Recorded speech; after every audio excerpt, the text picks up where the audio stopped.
आप सभी को जय भीम, जय संविधान, जय छत्तीसगढ़ और अस्सलाम वालेकुम। और देश विदेश में रहने वाले मुस्लिम भाइयों को भी मेरी तरफ से इस्तकबाल। आप ये जो खूबसूरत जगह देख रहे हो वो है हैदराबाद में प्लेस्ड है, और इसका जो महल है बहुत खूबसूरत, उसका नाम है गोलकुंडा का महल, जिसे 14वीं शताब्दी में बमहनी साम्राज्य के द्वारा स्थापित किया गया था। और 16वीं शताब्दी के बाद लगभग 1687 में यहाँ पे औरंगजेब ने कब्जा करके इसे मुगल साम्राज्य बनाया था।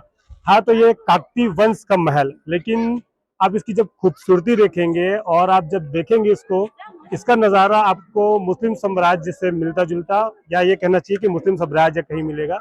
यहाँ का एक एक ईंट पत्थर जब आप देखते हैं, आप देख सकते हैं कितनी खूबसूरती है इसे। उस वक्त में, जिस वक्त पे ना तो जीसीबी हुआ करता था, जिस वक्त पे ना तो बड़े बड़े कारखाने महल हुआ करते थे, जिस वक्त पर ना तो किसी भी प्रकार की कोई मशीनें हुआ करती थी, उस वक्त में इस तरीके का निर्माण आप देख सकते हैं। बहुत खूबसूरत दिख रहा है। यहाँ लगभग रोज एवरेज 10,000 लोग पर्यटन के रूप में आते हैं और यहाँ का नज़ारा, पूरे हैदराबाद का खूबसूरती देखते हैं। और साथ ही साथ जो केंद्र की सरकार है उसको राजकीय कोष को बढ़ाते जाते हैं, क्योंकि यहाँ टिकट लेकर आपको आना पड़ता है। कुछ महत्वपूर्ण जो चीजें हैं वो मुझे आपसे साझा करना चाहिए। आइए मैं आपको दिखाता हूँ। ये खूबसूरत आप देख सकते हैं जो मुगलों के द्वारा बनाया हुआ साम्राज्य है।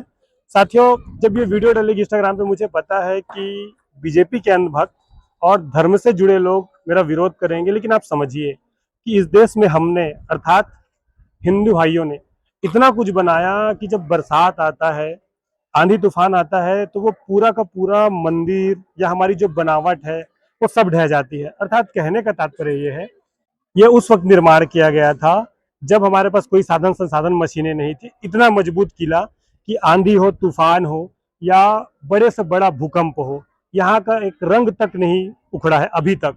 जबकि ये 14वीं शताब्दी में बना हुआ गोलकुंडा का महल है और इसे मुगलों ने बनाया है, मुसलमानों ने बनाया है।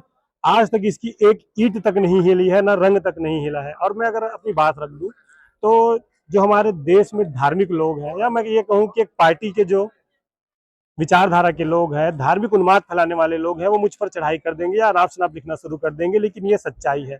इस देश में मुगलों ने ऐसे ऐतिहासिक धरोहर दिए हैं, चाहे वो लाल किला हो, कुतुब मीनार हो, चार मीनार हो, या फिर ऐसे तमाम ताजमहल, ऐसे तमाम उनका निर्माण है। आज तक उसका रंग तक नहीं उखड़ा है, उसका रंग तक नहीं जाता, एक ईंट तक नहीं हिलती। लेकिन जब हमारे भाई लोग बनाते हैं इस देश में, जिनकी आबादी ज़्यादा है, जिनको हिंदुत्व के नाम पे तमाम चीज़ें रखी जाती है, उनके बनाए हुए बड़े से बड़ा हॉस्पिटल, मंदिर और तमाम जो चीज़ें वो बनाते हैं, वो एक आंधी, एक तूफान और एक भूकंप में ढह जाता है। सोचिए, बिना किसी साधन संसाधन के उस वक्त में कितनी खूबसूरती से ये जो निर्माण का काम है वो हुआ होगा। मतलब आप ये सोचिए कि मुगलों में, मुसलमानों में कितना ईमानदारी रहता रहा होगा उस वक्त, जिस वक्त उन्होंने ये सब चीज़ें बनाई रही होंगी अपनी अगली पीढ़ी को देने के लिए।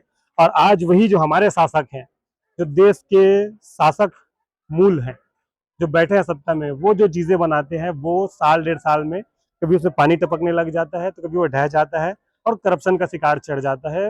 इस देश के शासकों को मुसलमानों से सीखना चाहिए कि वो कितनी इबादत से, कितनी ईमानदारी से कोई भी चीज़ बनाते हैं जो पीढ़ी दर पीढ़ी चलते रहती है। एक भी मिलावट आपको नहीं मिलेगा।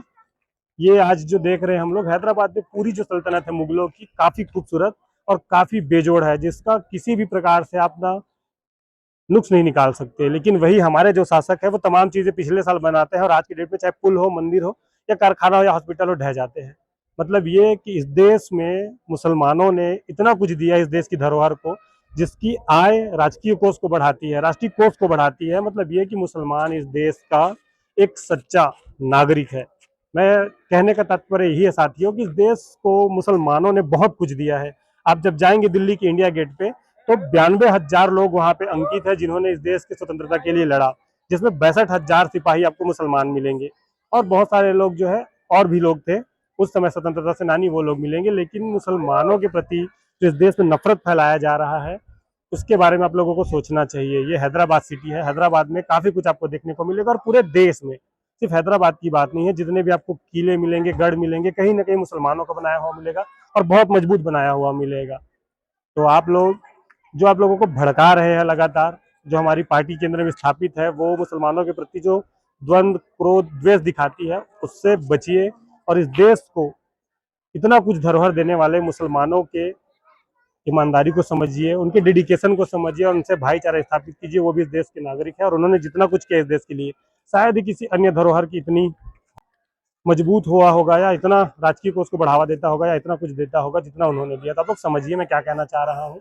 और बहुत खूबसूरत है हैदराबाद, आप लोग जब भी आए तो यहाँ जितने भी विरासत है मुगलों को आप लोग जरूर देखें। जय भीम, जय संविधान, अस्सलाम वालेकुम, जय छत्तीसगढ़।